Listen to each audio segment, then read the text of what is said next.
everyone, I'm Urban Girl and welcome to my channel. I've got a completely different video for you today, so let me know down in the comments, guys, what you think. Do you want to see more, or will I just forget about it?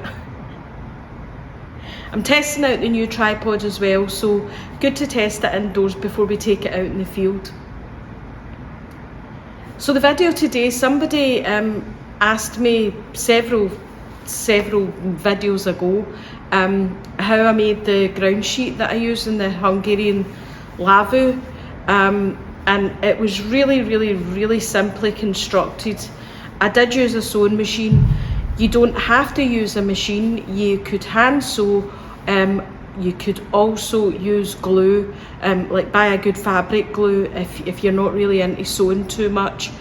Fabric glue is good. You can get really good strong fabric glue, but you won't get the overall durability that you would get the same as sewing. And similarly, using something like Bondaweb or Wonderweb, again, it'll hold for a while, but it won't really stand up to the rigours of being out in the field and using the kit over and over again. So today I'm going to measure out 2 pieces of fabric so that one side's waterproof and the other side's the top layer for inside the zeltbahn, and I'm just going to stitch them together. So let's get cracking, guys. Okay, so to give you an explanation of what we have, I bought this waxed fabric canvas. So I bought this quite a long time ago, and this is the canvas that I used to put on as a backing on that other cover that I've got, the one that I've already made, that's got the red fleecy blanket topping. So I've got a piece of that left. I'm not sure if I've got enough, but we'll see once we fold it out. For the topper, what I did was I had a look on eBay, and that's the best place, I think, when you're looking for fabric. So this was an offcut that somebody was selling as 2.5 meters by about 1 or 2 meters, and it does have a hole in it. So it's got quite a big tear in it, but that doesn't really matter because it's really only at the top layer and it will have a bottom layer. It's also at 2.5 meters long. It's too long for the zeltbahn. So I've got the dimensions, the rough dimensions of the zeltbahn, which hopefully I can share with you. And so I'm going to measure it out. I can cut a piece off the end, and I can possibly patch up that hole so that it doesn't have a hole in it. But yeah, I just like the colour of that. It's a nice woodland camo offcut, and that was £6. This piece of waterproof canvas, again, I got that on eBay as well. It wasn't much. I just looked for what's on sale at the time, you know, what's somebody giving away. That you can usually get fabric quite cheap on eBay as offcuts. So those are the 2 pieces that we're going to measure out, make sure it's the right size, and then we're going to sew them together.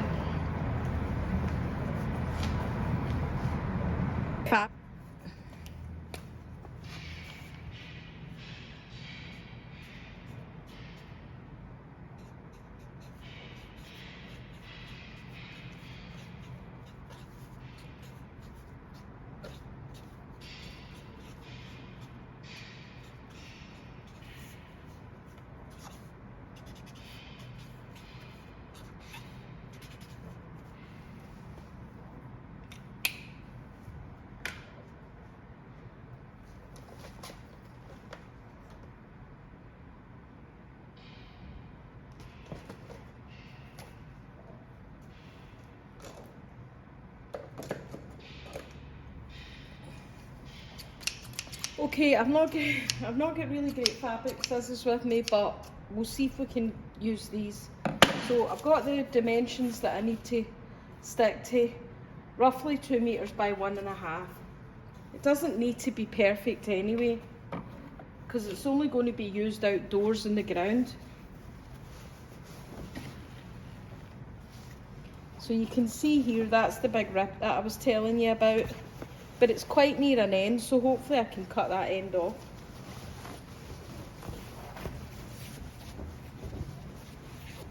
So first of all, I'm going to check the width. So I really need it 1.5 meters wide, roughly.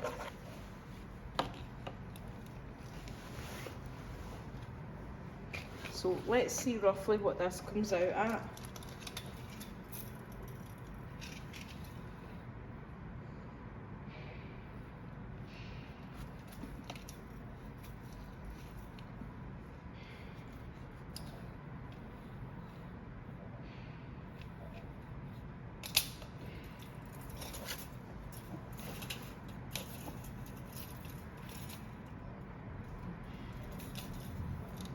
Obviously this is better if you do it on a big table where you've got room to spread your fabric out. Okay, so I've got that set for 1 meter. So let's just measure about 1 meter of the fabric, which is to about there. And then we'll just double it up to the same. So if I double it up, that will give me 2 meters worth of fabric.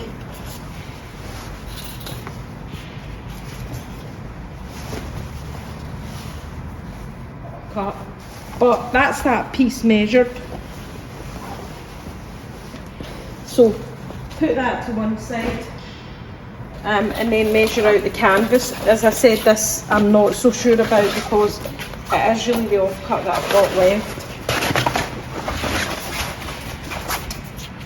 So I'm just kind of hopeful. So it's roughly, so that's only about 120 I think. So that's a wee bit short. And lengthwise, you just quickly double it up and measure it.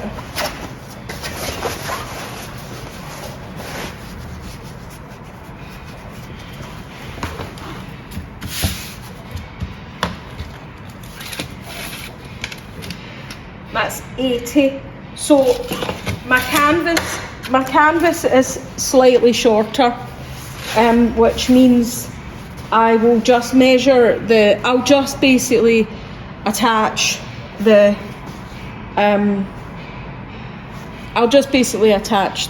camo onto that. So we're a wee bit short, so it means it's not probably going to run the full length.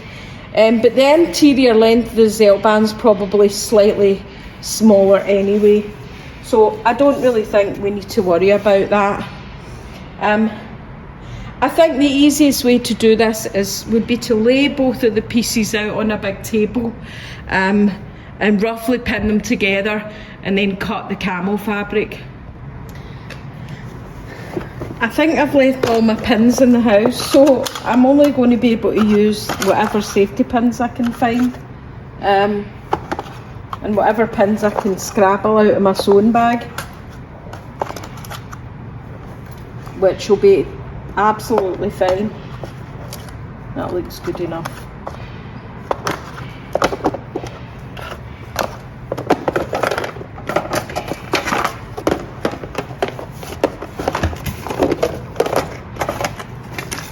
Yeah, I don't think there's any in there. It's pretty much a bit of needle and thread in there. So use what you've got. You don't even need to pin it. I mean, if you wanted to, you can glue it first or bond a web it first and then sew it. So don't worry about not having any pins either, guys, because I'm certainly not.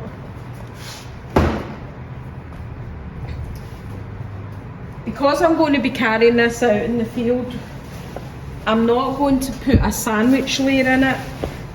You could put a sandwich layer in if you want. It will make it warmer but it makes it a lot thicker, which you don't really want,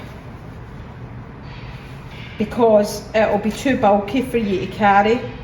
It won't be heavy because they're both fairly lightweightish fabrics, but it'll end up too heavy. Not heavy, sorry, it'll end up too bulky. So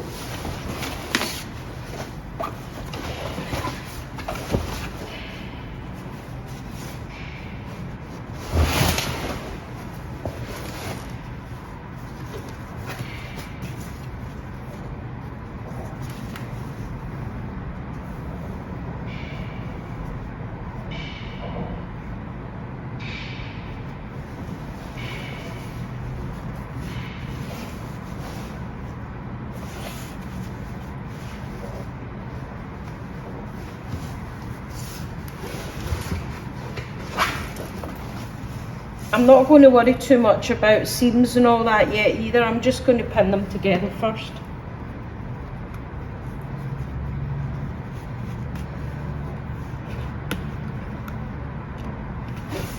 So we'll start with that.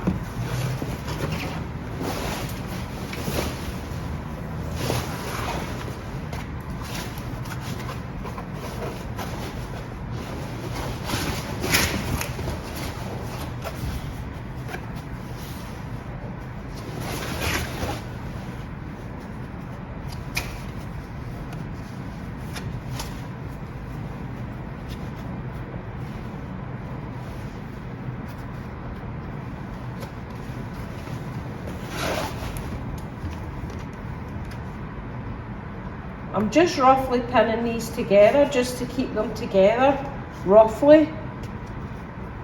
I mean, if you're making a dress or something, you know, really exact, like you're tailoring, of course you're going to be dead precise and measured and make sure all your seams are finished and ironed and all that, pressed.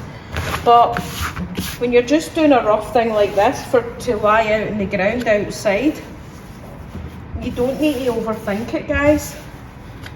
You know what I mean? So we're just roughly matching up the seams of the two fabrics.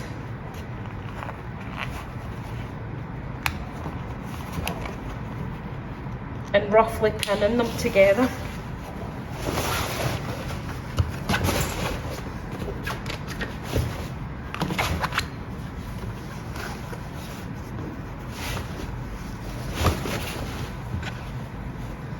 And I have folded over this top one a wee bit because it seemed like it had a seam on it anyway. So I have folded it slightly, but it's only really roughly folded. I'm not even going to bother sewing it shut.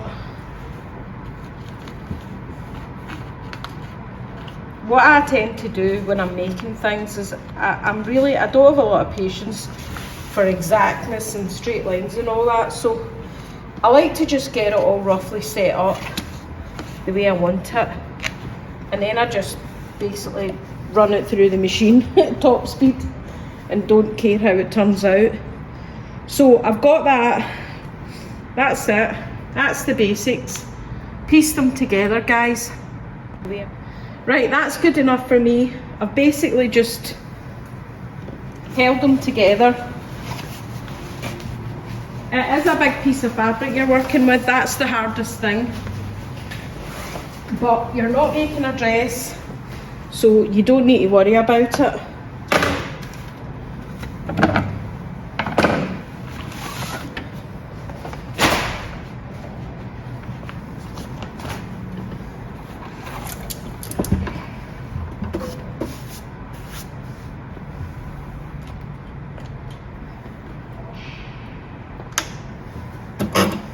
Right, that's the machine on, and the last coloured thread I used was purple and green,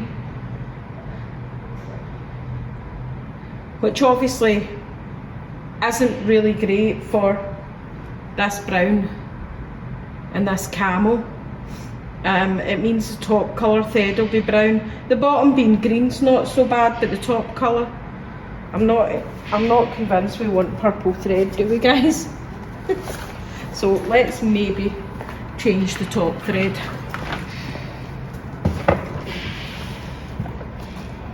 If you don't have a sewing machine, or you know your other half's got a sewing machine and you've never used it and you don't know what you're doing, my advice is just crack on in there and use it, guys. Sewing machines are really easy to use, and especially these days you can pick up quite a nice wee machine. You can pick them up at thrift stores, charity shops, whatever, or on eBay, or you know, you can pick them up on Amazon.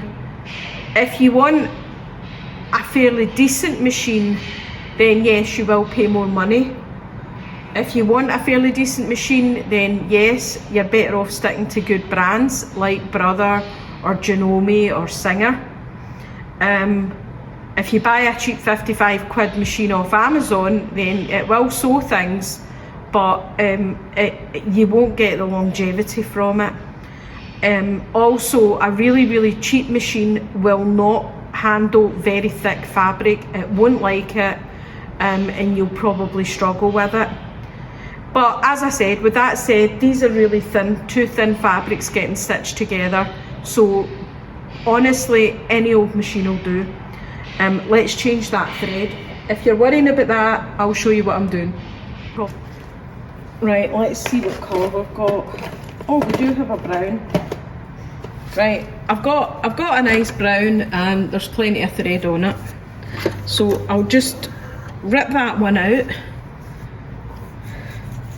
And when I said it's easy, what I mean is it tells you on the top of the machine how to thread it, because there's numbers on it. There's a wee diagram here.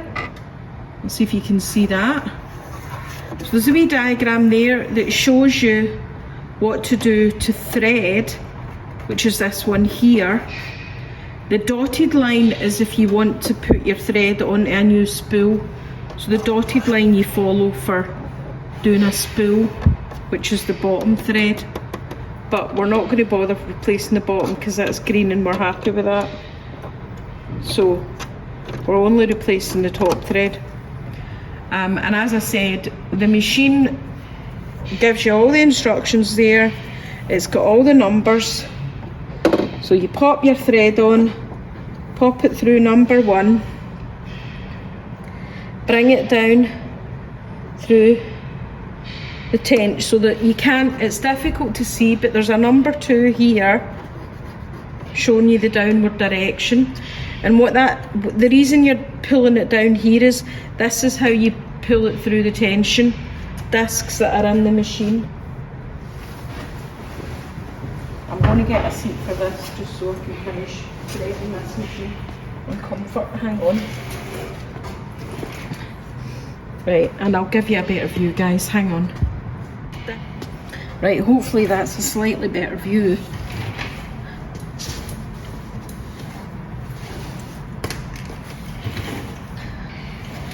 Get my seat. So I brought it down from number 2. There's a number 3 here, which has got a wee kind of curvy arrow. So the number 3 goes up here. There's a number 4 up here, and what you do is you make sure there's a small arm in there that's got a hook on it. So you just go you're just pulling your thread. Hang on, I'll give you a view. I'll do this again.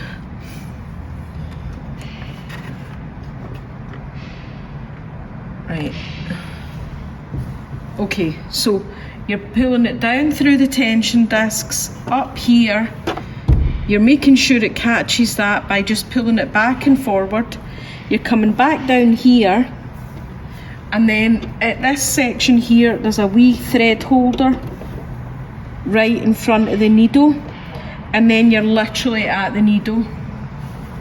Now you can sit for ages with the needle and poke the end of your thread through the eye I don't bother with that because I bought this machine because it's got a needle threader, and if you're not sure about them and you don't want, and your eyes aren't great like mine anymore, then these machines are brilliant because it's got a self threader.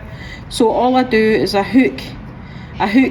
hold on to this wee handle and I hook the thread around this bit of plastic and back in front of this wee needle here, like this, and then I just flick it, and what that's done is it's pushed the thread into the eye of the needle.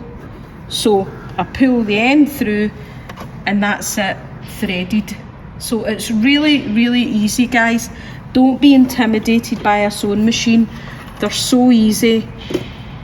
All the diagrams are there. There's plenty of tutorials online on how to thread a machine.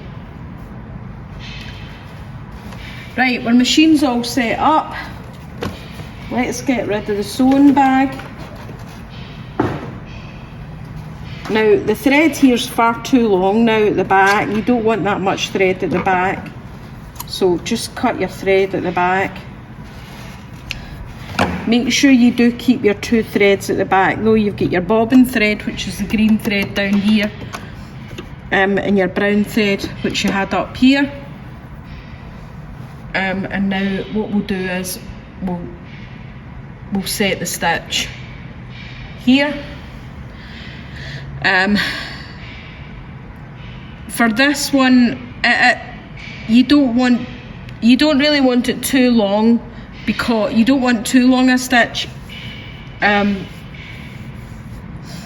You don't want too long a stitch, and you're probably better off just using a straight stitch. So the diagram further down, sorry, I'll show you that, hang on guys. So this diagram here shows you what the threads are. So all you do is set it for that. So we'll go for number 1, and we'll go for, let's just go for 3.5 and 3.5. That won't be too close together.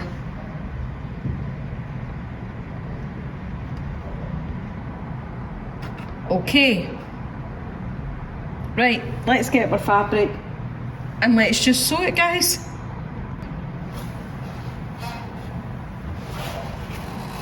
As I said, don't be worried if it doesn't go perfectly. Don't be worried if it all bunches up. Just do it. So we'll sew one, so we'll just slide the fabric under, put our foot down to get the tension, and put your needle in the fabric when you start. Really important to remember that, guys. Put your needle in your fabric to start. It resolves an awful lot of tension problems if you do that. Because this is really long fabric, you're handling a lot of fabric here, right? And you've not pinned it or pre-sewed it or anything, pre-sewn it. So because of that, to try and avoid any bunching up, what you do is move the fabric. You're going to have to lift this fabric up and feed it in, but you're not forcing it. You're going to let the machine take it, and you're just going to try and just concentrate on the seam that you're working on, guys, okay? That's all you need to do.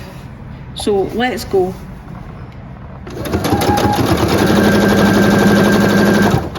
And if you're worried, just stop and line up again.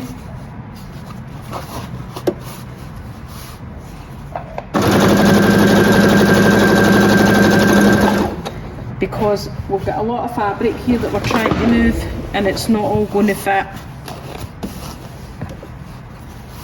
But as I said, don't worry about all the fabrics bunched up behind you. Just try and concentrate on feeding through.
So I don't know if you can see what I'm doing here. I'll turn it around a wee bit so that you can see what I'm doing.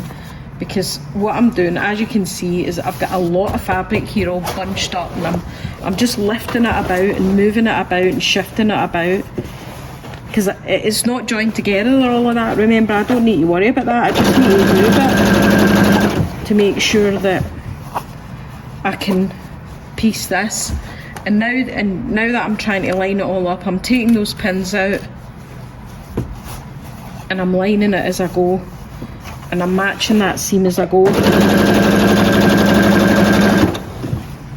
And again, I don't need to worry how perfect it looks, because once I've got this first seam done, then I can worry about the rest of it.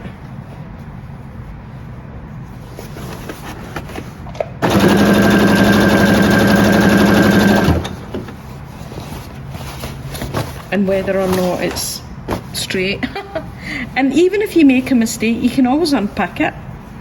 You know, so even if you do make a mistake, it's not the end of the world. You can always you can always unpick all the sewing that you've done.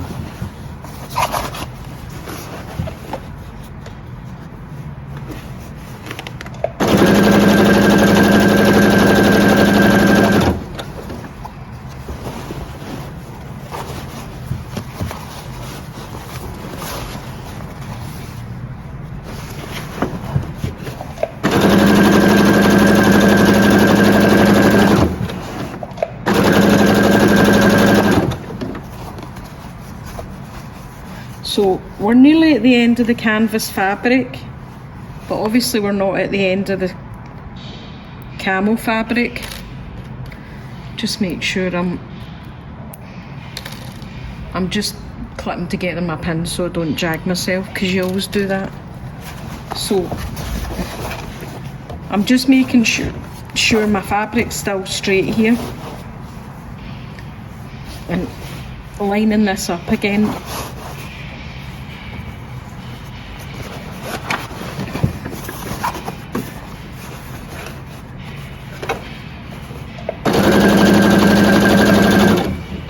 Running a wee bit off there, but don't worry about it. Just come back on yourself a wee bit. And if it comes to it and you're running off straight like that, lift it up.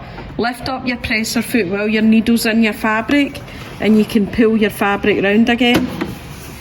Right? As I say, don't worry about that. You can always right it.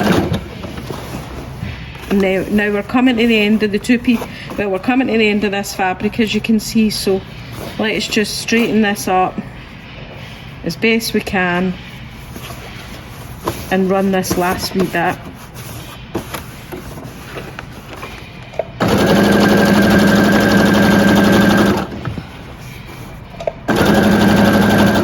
And go backwards. You've got a wee backwards button here just to go back on yourself, and that finishes off your stitch. So you're going to lift your presser foot up, make sure your needle's up, pull your fabric out. You can see your threads here still attached to the machine. You can cut them. There's a wee blade on the side of this machine for cutting the fabric. And what we have now, guys, is we hopefully have one straight seam with the two pieces of fabric joined together. So let's have a look and see what it looks like. Yep, I'm really happy with that so far. That's gone really well. They're both held together quite well, so you can see yourself. There's the green, and there's the top stitch in there.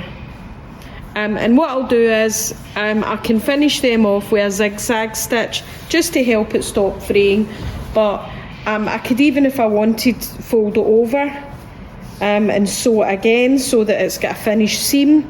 But I'm using this out in the dirt, guys. I really don't need to worry about that. So what I'm going to do now is I'm going to cut off this excess piece of fabric here that I don't want, because that's just making it harder to work with, and I'm not going to use that because there's no backing for it. So that's what we'll do, guys. Let's cut this piece off. So I've cut off the excess bits of fabric and I've got wee bits of cuts left, which I can always use for another wee project. You know, I've got enough there for another wee kind of sit mat size, and I've got enough there for a wee, you know, cutlery roll or tool roll or something. So 2 nice bits of fabric still left over. I've hopefully cut them slightly longer than I need so that I can double the camo over. And now all I'm going to do, guys, is run all these other seams through the machine.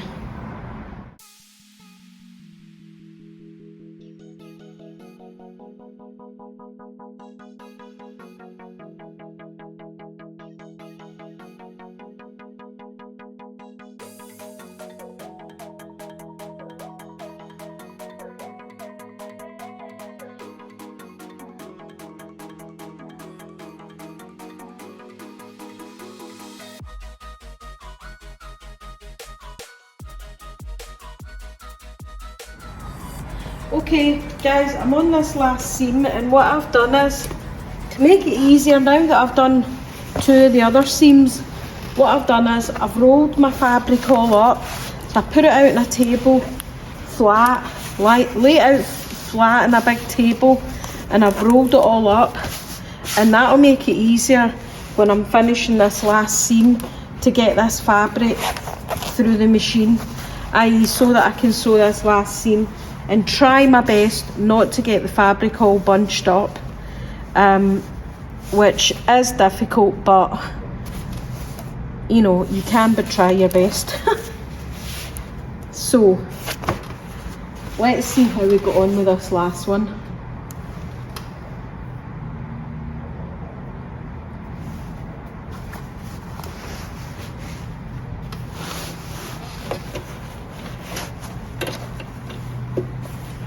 I have got quite a spare bit of fabric on the edge here, but again, not going to fuss too much about that. So that's my fabric all rolled up, and what you want to make sure when you're working underneath is make sure that your last bit of fabric is lying flat underneath it, and that you're joining the sides together. If you miss it, you can always go back over it.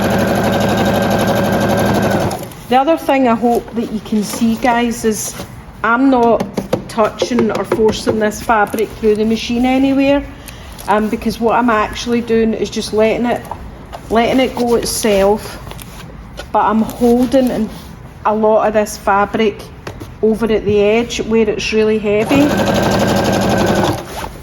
because I need to move that fabric as I'm sewing, otherwise it won't work properly, and it won't, because the machine won't pull all this amount of fabric at the edge here, and what would happen is you would just go round in a circle and you would go really offline. So you've got to hold your fabric and move your fabric along as you're sewing. And that's the tricky bit. So that's the bit that's difficult when you're moving large pieces of fabric and handling large pieces of fabric in your machine. It's a bit like when you're quilting, you're making big massive blankets, you know, and they're really big, and so it is difficult, but we're not going for perfect here. All we're going for is to try and, you know, sew a backing onto this piece of camouflage material. That's all we're wanting here. So we're trying our best to make sure that the fabric's flat out and taut on the back as we're sewing. It might not be perfect, it might not go to plan, but you know, it doesn't matter. It doesn't have to be brilliant. It just has to stay on it.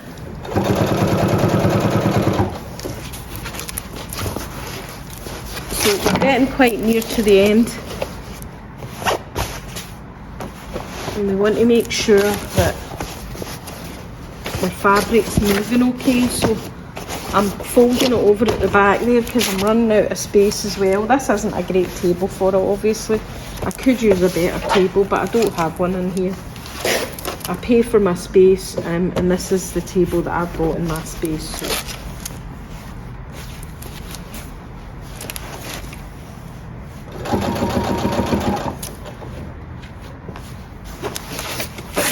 We're roughly running to a straight line, so we should be all right. We'll soon find out once we've finished sewing it whether or not we'll get, you know, whether or not it's going to plan.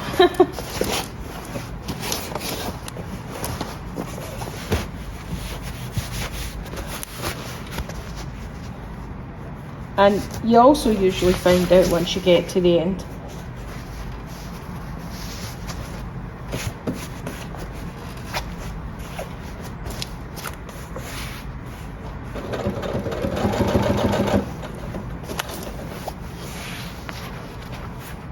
Because what will happen is you'll get a wee double seam. You'll end up with a wee fold in your fabric, but it's not the end of the world if you do.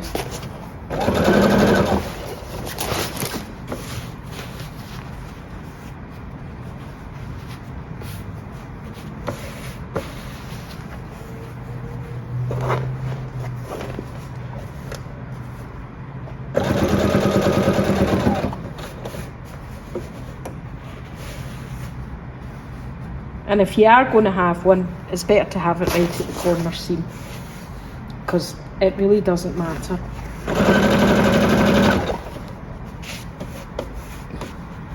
And you can probably see that we are going to have one here. But as I said, it's not something to worry too much about.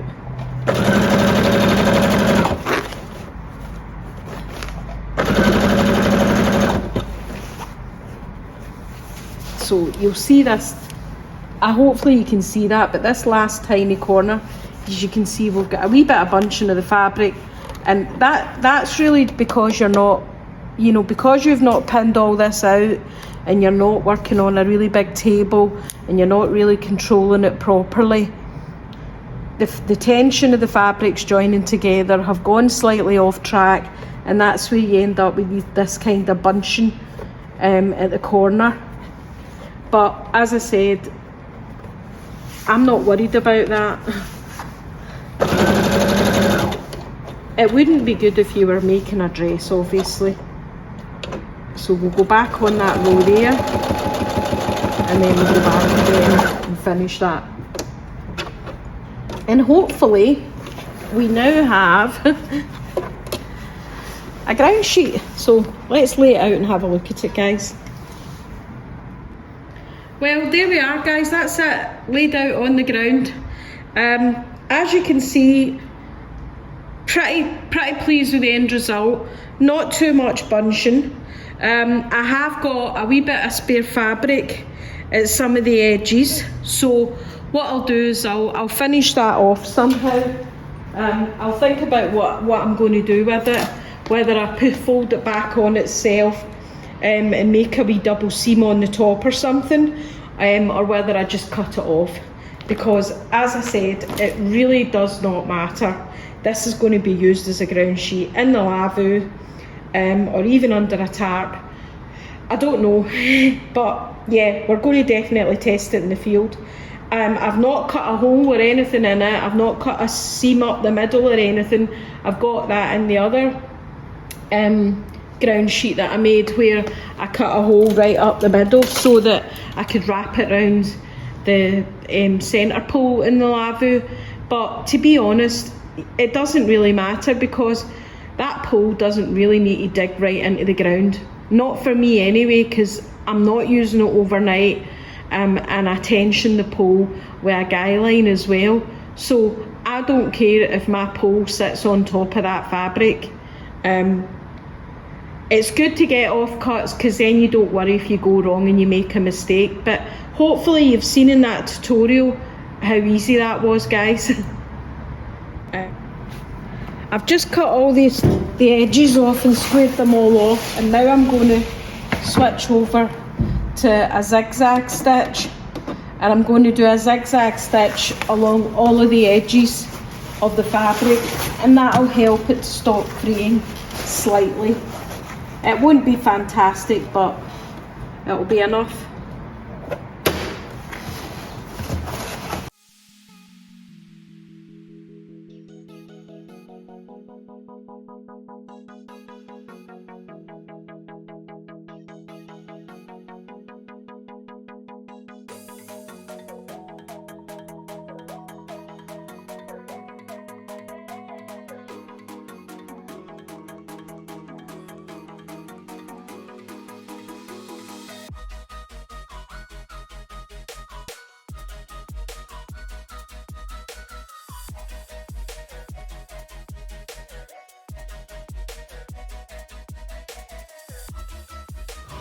Well guys, I stopped for a wee break for lunch, and I also noticed when I was halfway along one of the edges with my zigzag stitch that the thread had come out and it was missing stitches, and I've realised that actually it's the bobbin that's empty. So I've used all that green thread on the bobbin, and now I've got an empty bobbin. Now if you've normally in your sewing box you'll have loads of other bobbins loaded up with thread. It is always a good idea to use bobbin thread that matches your top thread, because that way it helps resolve a lot of the tension issues. But anyway, as this bobbin's empty and I'm not finished edging the fabric, I thought I might as well show you how to load up the bobbin thread. And again, it's all on top of the machine, so it's not difficult. So I'm just pulling my thread out from my machine through the tension discs, and as I said, what you do is, I'm just winding this thread up for a minute because obviously I've got a lot of thread rolled out to go through the machine. And what you do is you follow the dotted line, which shows you to take the thread through here, but then to go round this wee wheel here. So go round that wee wheel and then you're going to come back round here to this bobbin holder. And while you do that, so you just go round and round like that and pull it so that it actually goes underneath that wee wheel. And then what you do is, your bobbin's got a hole in it at the top, so you put your end of the thread through that wee hole. You see there, that's it through the bobbin like that. And then I put my bobbin on to my bobbin holder. I can pull this thread tight if I want, and I switch it on by pushing it over to this rubber thing. So it's now under tension and the thread is ready to reel onto the bobbin, and you just press your presser foot, and that'll then fill up your bobbin with thread. You don't have to guide it, but I tend to guide mine just because it tends to go slightly wonky for some reason. And you just keep filling that bobbin up till it touches the rubber thing and slows down. And you'll see that happening.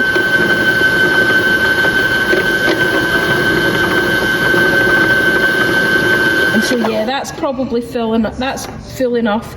So that's that. So you just pull your bobbin, unlock your bobbin thing, pull your bobbin off it, and now you've got, I'll just get my scissors, and now you've got a full bobbin of that brown thread. And the next thing you do is put your bobbin back in your machine. Every machine's different, but every machine will have instructions that you can follow.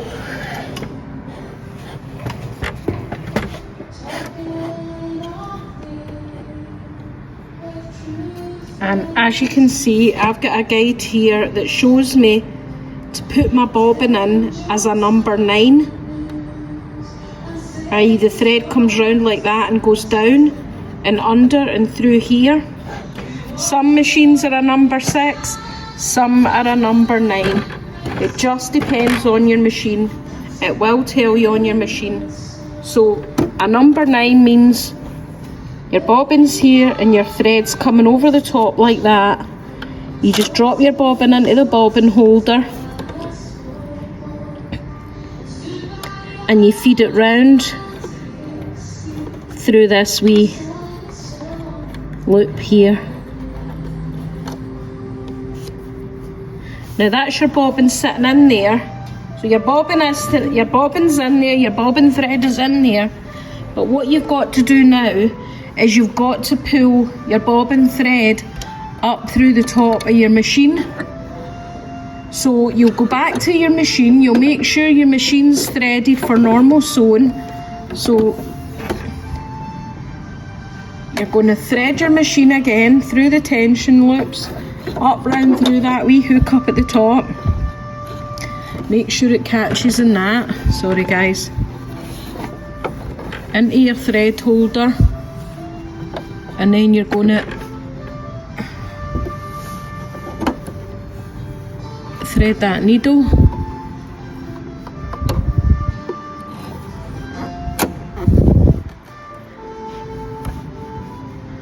So I've got my needle threaded, and what I'm going to do to get it to pull up the bobbin thread is I'm going to hand turn the wheel to go down as if it's going to sew, and what's going to happen is that thread, this top thread, is going to grab a hold of the bobbin thread, and you pull it up, and as you can see, there's the bobbin thread coming up through the machine.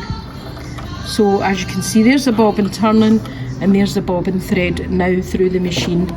I'll lift my foot up and I'll put my 2 threads through the back, sitting out the back of the machine, and I'll put the bobbin cover back on, and I'm ready to start sewing again. So I'll go back to finishing that zigzag stitch along the edges. Right guys, that's me all done. There was a couple of wee holes, so I just did a wee bit of decorative stitch over it. It won't hold forever, but I thought it looked better than just doing a patch. And that's all my edges done, so you can see what they look like. Yes, you're not going to win a sewing competition, but it will slightly help it to stop fraying out. So that's that. Okay guys, that's me. I'm going to get packed up to go up the road on my bike. I've got this all folded up, as you can see. It's not too bad, not too bulky. If I'd added that extra sandwich layer in between, yes, it would be warmer, but it would be a lot more bulky and slightly heavier. So I'm pretty pleased with that. I'm pretty pleased with how it looks. I hope you enjoyed today's video. Let me know in the comments what you think. I'm not turning into a sewing channel. I just wanted to show you how easy it is to make, you know, bits and bobs of your own kit that you can use. And I do use a lot of the stuff that I make. So we'll see how it goes in the field. I'll get the Hungarian zeltbahn out and we'll trial it and we'll see what size it is.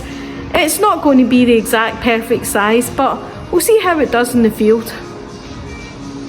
Thanks again for watching. I really appreciate all your views and comments. I'm really pleased that everybody that's been watching recently has been clicking that button and subscribing to my channel. I'm still keeping trying in there, guys, to get these numbers up, to get my watch hours up, so that we can start making money off this algorithm. I'm just an urban girl out having a bit of fun. Bye!